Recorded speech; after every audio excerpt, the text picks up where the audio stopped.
سے سوال کر کے پوچھیں پولیس والے کیسے ہوتے ہیں؟ ٹھیک ہوتے ہیں؟ بابڈا والے، ریلوے والے؟ چلے میں نے مولویوں پیروں کا سوال ویسے ہی نہیں کرنا آپ سے، وہ میں نے چھیڑنا ہی نہیں۔ تو آپ غور کر سکتے ہیں کہ ہمارا رویہ کیا ہے، اور یہی انداز ہمارا ایک تو یہ ہے کہ محکمے کے بارے میں، ایک ہمارا انداز ہے پورے علاقوں کے بارے میں، تو فلانے ضلع کا ہے، تو فلانے شہر کا ہے، تو فلانے علاقے کا۔ یہ سب بدگمانیاں ہیں، ان کا حقیقتوں سے کوئی تعلق نہیں۔ کسی کی برادری کا نام لے کے، قبیلے کا نام، صرف یہ ہے کہ لہجوں میں تلخی پیدا کر لی ہے، 2 4 5 باتیں سوچ کے ہم اپنے آپ کو بدگمان کر لیتے ہیں۔ اور میرے بھائی، لوگ اس طرح کے نہیں ہوتے جس طرح کے ہمیں بتائے جاتے ہیں۔ یاد رکھنا، کوئی چھوٹا اس وقت نظر آتا ہے جب اسے دور سے دیکھا جائے یا غرور سے دیکھا جائے۔ ذرا بندہ قریب ہو کے دیکھے نا، احترام سے دیکھے، تو یہ میرے نبی پاک کی امت ہے۔ اور اللہ کے محبوب علیہ السلام نے فرمایا، ترمذی میں موجود ہے، فرمایا میری امت کبھی گمراہی پر جمع نہیں ہوگی۔ یہ کیسے سوچ لیا کہ سارے لوگ ہی برے ہو گئے، اچھا بچا ہی کوئی نہیں؟ جب تک آپ اپنی طبیعت میں، اپنے مزاج میں تھوڑا دل کو بڑا نہیں کرتے، تب تک آپ کے اندر محبت کے جذبات پیدا نہیں ہوتے۔ اور یہ جو عنوان آج، اس پر آج ہم بات کر رہے ہیں، جو دن آج ہم منا رہے ہیں، یاد رکھنا، یہ تو اتنی بڑی بات کر دی قرآن پاک نے، اتنی بڑی بات کر دی کہ صرف امت قرآن مجید کی اس آیت کے ترجمے کو کبھی سمجھ جاتی تو شاید حسنین کریمین کا نام آتا تو نظریں ہمیشہ خود بخود جھک جاتی، سیدہ پاک کا نام آتا، والا حضرت فاضل بریلوی رحمۃ اللہ علیہ کے چھوٹے صاحبزادے حضور مفتی اعظم مولانا مصطفیٰ رضا خان صاحب، تو 1 کروڑ کے لگ بھگ لوگ ان سے بیعت تھے۔ ہندوستان کا سب سے بڑا مفتی انہیں جانا جاتا تھا۔ تو ان کے کسی مرید نے کسی کے سامنے تعریف کر دی کہ میرے شیخ سب سے بڑے ہیں، تو اس نے بھی فوراً تنقید کی، کہنے لگا تمہارا طریقہ ہے، امام کو امام اعظم، مفتی کو مفتی اعظم، تم بڑھا چڑھا کے بات کرتے ہو۔ میرے سوال کا جب جواب دیں گے جب ہی پتہ چلے گا نا۔ وہ حضرت کا مرید ساتھ لے آیا، بیٹھک میں بیٹھے تھے، اس نے آتے ہی سوال کیا، کہنے لگا جی آپ مفتی اعظم ہیں، میرا ایک سوال ہے، حضور نبی رحمت علیہ السلام کی شہزادیوں کے نام تو بتائیں۔ حضرت مفتی اعظم بیٹھک میں بیٹھے تھے، جو دروازہ گھر کی طرف کھلتا تھا اٹھے اور اندر تشریف لے گئے۔ اس نے فوراً تنقید کی، کہنے لگا تم تو کہتے تھے مفتی اعظم ہیں، انہیں تو 4 بیٹیوں کے نام نہیں آتے، کتاب دیکھنے چلے گئے۔ تھوڑی دیر کے بعد حضرت شیخ تشریف لائے تو داڑھی سے پانی کے قطرے گر رہے تھے، فرمانے لگے میں وضو کرنے گیا تھا، حضور کی بیٹیوں کے نام کبھی بغیر وضو اپنی زبان سے ادا نہیں کیا، اس لیے کہ میرے والد نے مجھے سبق دیا ہے کہ تیری نسل پاک میں ہے بچہ بچہ نور کا، تو ہے عین نور تیرا سب گھرانہ نور کا۔ جب آپ مزاج بنا لیتے ہیں محبت کا، آپ دیکھیے نا، صحابہ کرام علیہم رضوان نے عرض کی یا رسول اللہ صلی اللہ تعالی علیہ وسلم، اہل بیت نبوت کی خدمت کے لیے ہم ہر مہینے کچھ نذرانہ پیش کریں گے۔ اب اس کے پیچھے جو ان کا جذبہ ہے وہ کتنا قابل توجہ ہے کہ وہ نذرانہ لے کے آئے، اور انتخاب کس کا کیا؟ حضرت عباس کا۔ حضرت عباس حضور کے چچا، یا رسول اللہ صلی اللہ علیہ وسلم، یہ صحابہ کرام عرض کرتے ہیں کہ ہر مہینے ہم کچھ خدمت کریں گے، اور پیچھے شوق کیا ہے، بات کیا ہے؟ کہتے ہیں یا رسول اللہ آپ نے ہمارے لیے بڑا کچھ کیا ہے، ہم ایک لفظ کا بدلہ نہیں چکا سکتے، یہ نذرانہ ہر پیش کریں گے۔ وہیں بیٹھے تھے صحابہ، اللہ نے قرآن مجید نازل کر دیا، فرمایا محبوب آپ ان سے فرما دیں لا اسألکم علیہ اجرا، تبلیغ دین پر میں تم سے کوئی اجر نہیں مانگتا، میرا اجر تو میرے رب کے ذمہ کرم پر ہے، میں ان سے کوئی اجر نہیں مانگتا۔ او میرے دوستو ذرا اس آیت پر غور کرنا، میں تم سے کوئی اجر نہیں مانگتا، الا المودۃ فی القربى، بس یہ جو میرے قرابت والے ہیں ان سے محبت کرتے رہنا، میری فاطمہ سے پیار کرنا، میرے حسنین سے محبت کرنا، ان کے لیے تمہارے دلوں میں جذبات حسن موجود ہوں۔ آج جو ہم طریقہ اپنائے ہوئے ہیں نا، سمجھتے ہیں صرف نعروں کا نام محبت ہے، یا وہ جو بڑے لوگ ہو جاتے ہیں وہ کہتے ہیں بیان دیا تھا صدر صاحب کا، بیان آیا تھا کربلا کے موقع پر، تو وہ بیان اپنے پاس ہی رکھیں، اس بیان کی کیا ضرورت ہے؟ خالی بیان دیا تھا انہوں نے، وہ جو بندہ تھوڑا سا صاحب حیثیت ہوتا ہے وہ کہتا ہے میں نے 5,000 روپیہ دیا تھا نا، 5,000 دیا میں نے بھی، دیکھ کے لیے علامہ صاحب کو پیش کیا، خطیب صاحب کو میرا بھی حصہ پڑ گیا۔ اور مذہبی لوگ اللہ ماشاءاللہ، امام علی مقام بچوں سمیت شہادت دے گئے، اور یہاں محرم کے مہینے میں سیزن لگتے ہیں، 15,000 کی تلاوت، 25,000 کی نعت، 40,000 کی تقریر، وہ ان کی شہادت جنہوں نے اور بیان کیا جا رہا ہے، اس پہ رویا جا رہا ہے، رلایا جا رہا ہے۔ اور خرید و فروخت کی جنہیں آتا نہیں دنیا میں کوئی فن تم ہو، اور بیچ کھاتے ہیں جو بزرگوں کا کفن تم ہو۔ اقبال کہنے لگے اس پر بھی سوداگری کرتے ہو، اس پر بھی تم لے دے کا مظاہرہ کرتے ہو۔ عزیز دوستو، وہ جو خاص جذبات، آپ یقین کریں، میں معذرت کے ساتھ بات عرض کروں گا، وہ جو دیہاتی لوگ تھے، دیسی لوگ، پرانے لوگ تھے، ان کا جو پیار کا انداز تھا وہ تھوڑا خالص تھا، اس میں تھوڑی محبت تھی، اس میں تھوڑا جذبہ تھا۔ ہمارے گھر میں بہترین چاول کبھی کبھی آیا کرتے تھے، اتنی وسعت ہی نہیں تھی، طاقت ہی نہیں تھی۔ بڑی عید پہ ابا جی بڑے بہترین چاول لائے، عید کا موقع ہے، ایک دفعہ عید والے دن پکے، دوسرے تیسرے دن پھر چاول پکے تو والد صاحب اماں جی سے کہنے لگے کہ وہ چاول کدھر ہیں جو میں عید پہ لایا تھا، کہاں گئے وہ چاول، یہ دوسرے کیوں پکا لیے پھر سے؟ تو اماں جی فرمانے لگی وہ چاول بڑے چنگے سن، میں ذرا سنبھال چھڑے نے، 10 محرم نو امام حسین دی نیاز پکاواں گے۔ اس سادگی میں مجھے وہ کہتی ہر 10 محرم کو کہ جانا میں نے ذرا ٹھوٹیاں لے آ کے دے، تو سائیکل چلا کے جانا پڑتا تھا، 3 کلومیٹر، گرمی ہوتی تھی، پسینہ آتا تھا، تو میں نے پھر جان چھڑانی شروع کی۔ میں نے والدہ سے کہا، میں کہ اماں جی میں پوچھیا استاداں نو ختم پرات وچ بھی ہو جاتا ہے، میں نے ان سے پوچھا ہے، وہ کہتے ہیں جس برتن میں پکایا اس میں بھی ختم ہو جائے گا، اور یہ عید پہ گوشت جاتا ہے، گوشت آتا ہے، پلیٹیں واپس آ جاتی ہیں، مطلب ٹھوٹیاں کوئی اس کا حصہ ہے سال ثواب کا، آپ چھوڑ دیں، کھیر پکانی ہے تو ایسے بھی چلی جائے گی۔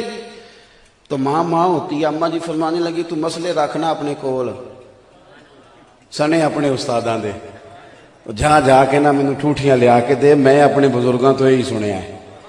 تو ایک دفعہ تو مجھے بڑی تلخی ہوئی، بڑا میں مشکل سے گیا، وہ میں خرید کے لایا، لا کے میں نے پیش کی، تو اس دن میں نے تھوڑے سے، اللہ مجھے معاف کرے، سخت جملوں میں کہا، میں نے کہا اماں جی یہ کہاں سے آ گئی یہ ٹوٹیاں، مطلب اتنی دور جانا پڑتا ہے، اور پھر یہ کہ آخر بانٹنی تو کھیر ہے، کوئی اتنی بہت قیمتی شے بھی نہیں، پلیٹ اس سے مہنگی بھی ہے، بہتر بھی ہے، کوئی ضروری ہے؟ تو انہوں نے مجھے 10 روپے دیے، اور پھر مجھے ساتھ تھپکی بھی دی، سمجھ آئی کہ تھک گیا ہے، پھر میرا ماتھا بھی چوما، فرمان لگیاں پتر جدو حسین ابن علی دے نام تے کچھ ہے کسی نو دینی ہے، پھر پلیٹ واپس نہیں منگنی، پھر جو دے دیا سو۔ یہ جو ہمارے بزرگوں کے طریقے ہوتے تھے، یہ جو اس میں کیفیات ہوتی تھی، آپ دیکھیں نا، اعلیٰ حضرت فاضل بریلوی رحمت اللہ علیہ 11ویں شریف کا لنگر زمین پہ گر گیا تو زبان سے اٹھا رہے ہیں، فرماتے ہیں تمہیں پتہ نہیں یہ کس کے نام کا ہے؟ میں بڑے درد سے دوستوں سے کہا کرتا ہوں، میلاد شریف پہ اگرچہ مجبوریاں ہوتی ہیں بعض اوقات، لیکن جب اس کو لنگر کہتے ہو امام حسین کے نام کا، تو خدا را ایک دانہ زمین پہ نہ گرنے دینا، تمہیں پتہ نہیں نسبت کس کے ساتھ ہے اس کی، تم ذرا دیکھنا اکرام کس کے ساتھ، وہ جذبات کا خاص رشتہ، وہ قلبی کیفیات نہ سمجھ آئے تو پھر حضرت ابو ہریرہ کا وہ فرمان پڑھو۔ حضرت ابو ہریرہ یہ بات امام حسن اور حسین کی حیات مبارکہ میں کر رہے ہیں، ان کی موجودگی میں فرماتے ہیں، حضرت ابو ہریرہ فرماتے ہیں کہ میں پتہ نہیں مجھے کیا ہوتا ہے، فرماتے ہیں جب بھی حسن اور حسین کا نام لیتا ہوں خود بخود میری آنکھوں میں آنسو آ جاتے ہیں، پتہ نہیں کیا بلندی ہے، کیا درجہ ہے، یہ بڑے آدمی حضرت ابو ہریرہ امیر المومنین فی الحدیث۔ لیکن دوستو، بندہ بڑا ہو جائے، اس کے دائیں بائیں آگے پیچھے ڈھیر سارے لوگ ہو جائیں، اور پھر وہ سمجھے کہ میرا اب کو بڑا ہی نہیں رہا، میں نے کسی کا اکرام ہی نہیں کرنا، میری کوئی نسبت ہی نہیں رہی، اب میں کیفیات سے نکل آیا ہوں۔ حضرت امام حسین رضی اللہ تعالیٰ عنہ کے مقدس پیروں کو مٹی لگ گئی، حضرت سیدنا ابو ہریرہ نے اپنے سر سے پگڑی کو کھولا، اور جا کے دوڑ کے جب وہ امام حسین کے پیر صاف کرنے لگے تو امام علی مقام نے قدم پیچھے کیے، اور پیچھے کر کے کہنے لگے حضور آپ کیا کر رہے ہیں، آپ بزرگ ہیں میں جوان ہوں. تو حضرت ابو ہریرہ نے وہ قدم اور ذرا کس کے پکڑ لیے، کہنے لگے حسین نہ قدم پیچھے کرو، میں تو خون رسول سے پیار کر رہا ہوں. نسبت رسول کا قسم اٹھا کے کہا حضرت صدیق اکبر نے قسم. حضرت ابو بکر تو پہلے ہی صدیق ہیں، جو پہلے سے صدیق ہیں ان کو قسم اٹھانے کی کیا حاجت.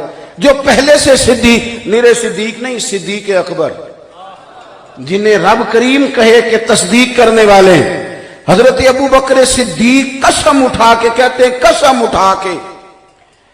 میں کہتا ہوں وہ ذوق بہت اہتمام ہوتا ہے 9-10 محرم کو، لیکن ہمارے احساسات میں جو باتیں ہونی چاہیے، ہمارے جذبات میں جو رنگ ہونا چاہیے، ہمارے اندر ہماری کیفیات جو تبدیل ہونی چاہیے، ان میں دن بدن پوسٹوں کا رنگ آ رہا ہے، سوشل میڈیا کا رنگ آ رہا ہے، تصویروں کا رنگ آ رہا ہے، اس میں کوئی اور جلوے اب دکھائی دینے لگے ہیں. قسم اٹھا کے کہا حضرت ابو بکر صدیق نے.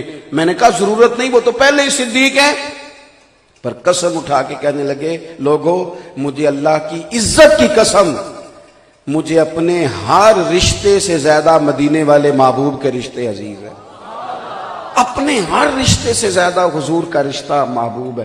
حضرت صدیق اکبر کی بڑی خواہش تھی کہ میرے والد بھی مسلمان ہو جائیں. فتح مکہ پہ اللہ نے توفیق دی، وہ مسلمان ہو گئے. کچھ عجیب جذبہ تھا ان کے اندر. ان کے بیٹے مسلمان ہیں، بیٹیاں مسلمان ہیں، پوتے نواسے مسلمان ہیں، صحابی ہیں، 3 نسلیں. اب بڑا شوق تھا کہ میرے والد بھی آئیں. اب آج والد بھی آ گئے، اور پھر جب بالکل ایک شخص ساری زندگی مخالفت کرے، بحث کرے، حضرت صدیق اکبر کو بہت ساری باتیں وہ سمجھانے کی کوشش کرتے ہیں اپنے تئیں، سارا کچھ، اور پھر اللہ تعالیٰ انقلاب برپا کرے، اسی بندے کا دل پھیر دے اور ایک اتنی خوشگوار تبدیلی آئے. وہ مسلمان ہو رہے ہیں، حالات بالکل بدل رہے ہیں. حضرت صدیق اکبر کی کیفیت دیکھنے کے قابل ہے.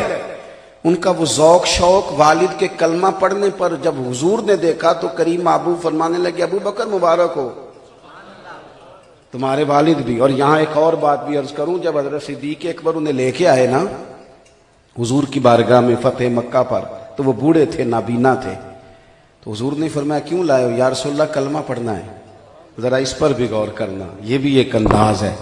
تو محبوب فرمانے لگے یہ بوڑھے بھی تھے، بیمار بھی تھے، اگر ان کا ارادہ بن گیا تھا تو مجھے بتاتے، میں گھر آ کے کلمہ پڑھا دیتا. کچھ چیزیں اور بھی ہیں، کچھ انداز اور بھی ہیں. اللہ کے محبوب نے فرمایا، یہ بخاری مسلم میں ہے، فرمایا جس نے سفید داڑھی والے مومن کی عزت کی، سمجھے میں نے اپنے رب کا اکرام کیا ہے. کچھ چیزیں اور بھی ہیں جو ہمارے لیے قابل توجہ ہیں. تو حضرت صدیق اکبر کو حضور نے مبارک دی، فرمایا ابو بکر بڑی مبارک ہو، ہمارے والد مسلمان ہو گئے. تو یہ اس وقت ان کی کیفیت تھی، جذبات تھے، وہ رو پڑے. رو کے کہنے لگے یا رسول اللہ میں آج بڑا ہی خوش ہوں. پھر حضور کا ہاتھ تھام کے چوم کے عرض کرنے لگے یا رسول اللہ اگر آپ کے چچاؤں میں سے کوئی کلمہ پڑھ لیتا تو میں اس سے بھی زیادہ خوش ہوتا، میں اور زیادہ راضی ہوتا، اس لیے کہ ان کے آنے سے آپ کو خوشی ہونا تھی.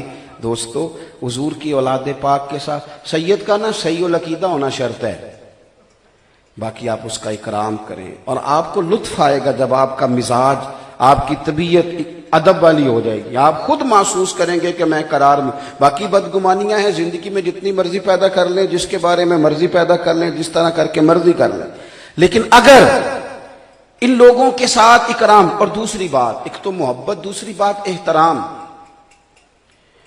احترام دینے سے نا انسان محسوس ہوتا ہے کہ یہ بندہ صاحب عزت ہے جو کسی کی عزت کر رہا ہے. علامہ اسماعیل حقی رحمۃ اللہ نے لکھا ہے حضور کی بارگاہ میں لوگ بیٹھے تھے تو جگہ بظاہر کچھ گنجائش کم رکھتی تھی، رش زیادہ ہو گیا. حضرت صدیق اکبر بالکل حضور کے پہلو میں بیٹھے ہیں، بالکل قریب. وہ آج بھی حضور کے پہلو مبارک میں ہی ہیں، بالکل قریب بیٹھے تھے. اچانک مولا علی شیر خدا آ گئے. سب صحابہ اٹھنا چاہ رہے تھے، اٹھنے کو تیار تھے، جگہ بنانا چاہ رہے تھے، لیکن جیسے ہی مولا علی آئے سب سے پہلے حضرت صدیق اکبر اٹھے، ان کا بازو تھاما، لا کے حضور کے قریب بٹھایا.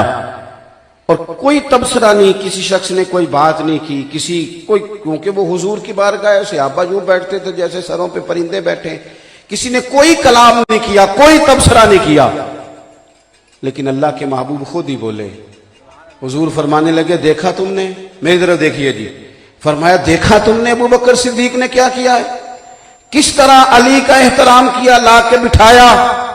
تو پھر حضور فرمانے لگے عزت والا ہی کسی کو عزت دیا کرتا ہے, جو صاحب اکرام لوگ ہوتے ہیں وہی کسی کا احترام کرتے ہیں. تو اپنے گھر کے اندر بیٹھ کے جب ہم اہل بیت نبوت کا تذکرہ کریں گے, باوضو ہو کے سلیقے کے ساتھ, جب کچھ اصال ثواب کے لیے کچھ نیاز ہمارے سامنے پڑی ہوگی, ہمارے بچے ہم سے سوال کریں گے دیکھیں ہم نے کتنا کچھ شروع کر لیا, چند سالوں میں سالگرہ اس طرح عام ہوئی ہے کہ ضروری حصہ بن گئی ہے, اور ایک بندے کی 2 سالگرہیں, ایک اپنی شادی کی, ڈبل سالگرہ ہو رہی ہے, اور پورا اس کا اہتمام ہوتا ہے, اس پر احتجاج ہو جاتا ہے اگر آپ یہ کام نہ کریں. کس طرح یہ ہمارے ہاں چیزیں آئی ہیں اور پوری طرح ہمارے کلچر اور سوسائٹی کا حصہ بن گئی ہیں. ہمارا کلچر تو صحابہ اور اہل بیت کا پیار تھا, اولیاء اللہ کی محبت تھی, رسول پاک علیہ الصلوۃ والسلام کی نسبت ہمارا کلچر تھا. تو ایک تو تیزی سے نوجوان ادھر نکل گئے, اور پھر لطف کی بات یہ ہے کبھی کو بندہ فتویٰ پوچھنے نہیں آیا کہ مولانا وہ بچے کہہ رہے ہیں سالگرہ کرنی ہے تو کر لیں, نہ کبھی کسی نے یہ پوچھا ہے کہ کیک کی بھی کوئی اصل موجود ہے کہ نہیں, نہ کسی نے یہ پوچھا ہے کہ دیگر جو لوازمات ہوں گے وہ بھی کہیں سے آئے ہیں کہ نہیں, حالانکہ کوئی ایک چیز بھی اس میں سے قضا ہوتی ساری پوری کی جاتی. دوستو کبھی بھی اپنی روایات کو ضائع نہ کریں, اپنی نسبتوں کا, اپنے تعلقات کا, اپنے معاملات کا پورا احترام کریں. دوسری بات, ہمارے نا جیسے میں نے شروع میں کہا زیادہ پریشانیاں گھروں کے اندر ہیں. ڈھیر سارے لوگ تھے, بڑے لوگ تھے, لیکن وہ گھروں کے اندر سے ٹوٹ گئے تو بیچارے باہر بھی کچھ نہیں کر سکے. انسان کامیاب اس وقت ہوتا ہے جب اپنے گھر کے اندر وہ بہترین اخلاقی قدریں تعمیر کرنے میں کامیاب ہو جاتا ہے. ہمارے ہاں یہ رواج آیا ہے کہ لوگ سمجھتے ہیں کہ بہت زیادہ دولت اکٹھی کرو, بچے جو مانگے انہیں فراہم کرو, ہر قسم کی ان کی خواہش پوری کرو. اس کا نتیجہ یہ ہے کہ جس ملک میں سیلاب آیا ہوا ہے, جس ملک میں لوگ آفت کا شکار ہیں, اس ملک میں نئے ماڈل کی گاڑی نہیں ملے گی آپ کو. جو نئے ماڈل کا موبائل آئے گا وہ نہیں ملے گا, پرانا مل جائے گا. حالانکہ ساتھ ہم اپیل کر رہے ہیں کہ چندہ دیا جائے سیلاب زدگان کو, اور اس کے ساتھ جو ہماری ذاتی خواہشات ہیں وہ بھی پورے عروج پہ. ہم سمجھتے ہیں شاید بہت زیادہ دولت سے, اچھا یہ بہت سارے لوگوں کا خیال ہوتا ہے کہ بچوں کو پوری آسانیاں دے دو تو پھر ماحول ٹھیک ہو جائے گا, لیکن یہ تجربے کے بعد پھر نتیجہ نکلتا ہے. جب پوری دولت آ جاتی ہے اور پوری آسانیاں ہو جاتی ہیں تو پھر بندہ سوچتا ہو اصل بات تو یہ نہیں تھی, اصل تو کچھ اور تھا. آپ دیکھیے نا یہ حضور کی اولاد پاک ہے, الترغیب و ترہیب دیکھیے گا, میرے رسول پاک کی ایک دعا وہاں نقل کی گئی ہے. شاید یہ دعا آج آپ کو کوئی بندہ الا ماشاءاللہ مانگتا نظر نہ آئے, پر حضور نے مانگی ہے. اللہ کے محبوب نے ہاتھ اٹھا کے کہا تھا, اے اللہ میرے بچوں کو ایک وقت روٹی دینا اور ایک وقت کا فاقہ دینا.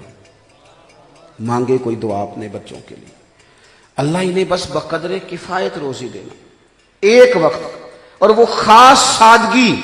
ہر عورت کے لیے جائز ہے وہ زیور پہنے, جتنا مرضی پہنے. اگر آپ کے پاس گنجائش ہے تو آپ جتنا مرضی قیمتی گھر سجائیں, لیکن سیدہ فاطمہ الزہراء رضی اللہ تعالی عنہا کو ایک دفعہ حضرت مولا علی نے سونے کا لاکٹ لا کے دیا, ایک دفعہ, اور انہوں نے کچھ پردے خرید کے لگائے اپنے گھر میں. یہ 2 چیزیں آئیں. حضرت فاطمہ کہتی ہیں حضور سفر سے واپس آئے تھے, میرے گھر میں قدم رکھا, سلام کے بعد بغیر کچھ کہے تشریف لے گئے. حضرت مولا علی کہتے ہیں میں گھر آیا تو فاطمہ رو رہی تھی. کیا ہوا؟ کہ علی پتہ نہیں, محبوب کریم نے کوئی بات نہیں کی. کہتے ہیں میں مسجد میں گیا تو حضور رو رہے تھے. محبوب کیا ہوا؟ تو فرمایا وہ میری بیٹی ہو کے سونے پہننے لگ گئی ہے, اس نے گھر کے اندر قیمتی پردے لٹکا لیے. کیوں بھلا؟ محبوب کو پتا تھا کہ کائنات کے ہر غریب باپ نے بیٹی کو تسلی تو سیدہ فاطمہ کا نام لے کے دینی ہے کہ دیکھو نا محبوب کی شہزادی نے نہیں پہنا تو تم کیا سمجھتی ہو سارا کچھ زیورات میں ہے. حضرت مولا علی واپس آئے, کہا فاطمہ وہ جو تیرا سونے کا لاکٹ ہے اور وہ جو گھر میں پردے ہیں فوراً سیدہ پاک نے لپیٹ کے دیے، فرمائیے جائیے کسی غریب کو دے آئیں۔ او میرے بھائی، ہمارے بچے تو سادگی سیکھنے کو تیار نہیں۔ جو بچہ کھانا نہ پکنے پر موبائل توڑ دیتا ہے، اب کیا سمجھتے ہیں وہ بڑا ہو کے آپ کے جذبات کا خیال کرے گا، آپ کے احساسات کا خیال کرے گا؟ جس قوم کو پنکھا بند ہو جانے پر احتجاج سوچتا ہے، وہ کیا سمجھتے ہیں آپ کے لیے کسی جگہ کھڑی ہوگی؟ ہم نے جہاں ان بچوں، یہ فیشن ہو گیا ہے کاکروچ دیکھ کے چیخے مارنا، یہ برگر فیملی ہونے کی علامت ہے۔ میرا بچہ چھپکلی دیکھ کے ڈر گیا تھا جی، وہ بڑے امیر لوگ ہیں جی ہم، وہ جناب وہ قربانی کا جانور ذبح ہو رہا تھا تو دیکھیں بچہ رو رہا ہے، ویڈیو بنا کے چڑھا۔ یہ کوئی کمال ہے؟ یہ اس طرح کرتے ہیں سمجھدار لوگ؟ اپنا کواڑ اندر سے بند کر لینا دروازے کا کہ جناب باہر لڑائی ہو رہی ہے، بیٹا ہم نے کسی کی لڑائی میں نہیں کودنا، تو دروازہ اندر سے بند کر لیتا ہے، اگرچہ قریبی رشتہ دار کے گھر میں ہی ظلم ہو رہا ہو۔ لیکن مولا علی شیر خدا نے امام حسن اور حسین کے ہاتھوں میں تلواریں تھما کے کہا تھا، پتر عثمان غنی کے گھر پہ حملہ ہو گیا ہے، یہاں دروازے پہ کھڑے ہو جاؤ، یہ تمہارے خالو ہیں، خبردار کوئی ظالم یہ دروازہ پھلانگ کے عثمان غنی تک نہ پہنچے۔ پھر کسی کو جرت بھی نہیں ہوئی وہ دروازہ کراس کرنے۔ حضرت مولا علی تو ساتھ جہاد میں لے کے جاتے شہزادوں، رسول کریم اپنے سامنے ان کی کشتی لڑواتے۔ حضور نے جو تربیت کی، نبی پاک نے۔ مجھے ایک دفعہ ایک دوست نے بڑی دور سے فون کیا تو وہ کہنے لگا آپ لوگ تقریریں کر دیتے ہیں، ہم لوگ سن لیتے ہیں، اور کبھی بات کریں تو آپ لوگ ناراض بھی ہو جاتے ہیں کہ یہ بے ادبی ہو گئی، تو 3 دن کھانا نہ بندہ کھائے، 3 دن بندہ پانی نہ پیے، تو پھر آپ کہیں کہ وہ میدان میں بھی نکلے اور وہ پورا لڑے اور پھر اتنے لوگوں کو قتل بھی کیا، تو کچھ ہمیں تھوڑی سی نا آپ کوئی اطباء کے حوالے سے، ڈاکٹرز کے حوالے سے بھی بات بتائیں۔ کہنے لگے کہ بڑے بڑے دلیر لوگ ہوتے ہیں رمضان میں، لیکن عصر کے وقت تو وہ کلام بھی نہیں صحیح طریقے سے کرتے، بڑے بڑے سمجھ، تو 3 دن مسلسل، آپ کو سمجھ آ رہی ہے میری باتوں کی؟ یعنی 3 دن کھانا نہیں کھایا، پانی نہیں پیا مسلسل، اور پھر آپ لڑیں اور میدان میں نکلیں اور پھر بڑی ہمت کے ساتھ لڑیں، یہ کیسے ہوتا ہے؟ تو میں نے کہا آپ کا سوال تو بالکل درست ہے، اس میں تو کوئی ٹینشن والی بات ہی نہیں، بڑا سادہ سا ہے، آپ سمجھ جائیں گے۔ توجہ ہے آپ دوستوں کی میری بات پر؟ دیکھو، اگر بندے کو بچپن سے عادت ہو 3 دن روٹی نہ کھانے کی، تو پھر آپ کا کیا خیال ہے اس کے بارے میں؟ نہیں سمجھے آپ میری بات کو؟ اگر کسی کو بچپن سے عادت ہو، امام راضی کہتے ہیں سیدہ فاطمہ نے، مولا علی نے روزے رکھے 3 دن مسلسل۔ حسنین کریمین کی عمریں کتنی ہیں؟ 7.5 سال یا 8 سال، اس کے بیچ دونوں شہزادوں کی۔ روزے رکھ لیے دونوں نے والدین کے ساتھ مل کے روزے۔ کہیں سے جوں لائے مولا علی، سیدہ پاک نے پیس کے روٹیاں پکائیں۔ اب وہ کھانا جیسے ٹیبل پہ سجایا، دروازے پر باہر کسی فقیر نے آواز دی، میں مسکین ہوں اور میں مدینے کے کئی دروازوں سے ہوتا ہوا آیا ہوں، کسی نے کہا ہے اس دروازے سے خالی کوئی نہیں جاتا، میں مسکین ہوں، کچھ لینے آیا ہوں۔ حسنین کریمین کی اماں نے فوراً وہ کھانا لپیٹا، صبح سے بچوں کا روزہ ہے، وہ کھانا لپیٹ کے اس مسکین کو تھما دیا، کھجور پانی سے افطار، کھجور پانی سے سحری۔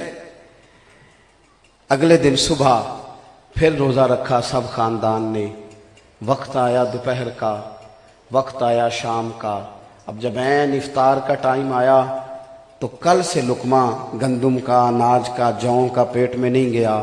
جیسے ہی کھانا ٹیبل پہ سجا، دروازے پہ صدا آئی، قیدی ہوں، آج ہی رہا ہوا ہوں، یہاں کا رہنے والا نہیں ہوں، پردیسی ہوں، مجھے اگر کھانا مل جائے۔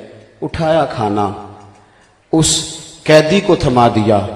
تیسرے دن پھر کھانا سجا ہے، مجھے تو یوں لگتا ہے یہ پورا گھر انتظار کر رہا تھا کہ دروازے پہ ابھی تک آیا کوئی نہیں، یہ انتظار میں تھے کہ کوئی آیا نہیں۔ دروازے پہ صدا آئی، اے محبوب کے گھر والوں، یتیم ہوں، باپ ہوتا تو شاید لوگوں کے دروازوں پہ نہ جاتا۔ شہزادی پاک نے حسنین کریمین کو وہ کھانا لپیٹ کے دیا تو کھانا ادھر چلا گیا۔ وہ بھائی جن کی ماں 7-8 سال کی عمر میں روزے رکھ رکھ کے انہیں تیاری کرائے اور صبح سے شام تک اور شام سے صبح تک جو ایک کھجور اور چند قطرے پانی پہ گزارا کر لے، انہیں دنیا کا کوئی یزید روٹی پانی کے نام پہ بلیک میل تو نہیں نہ کر سکتا۔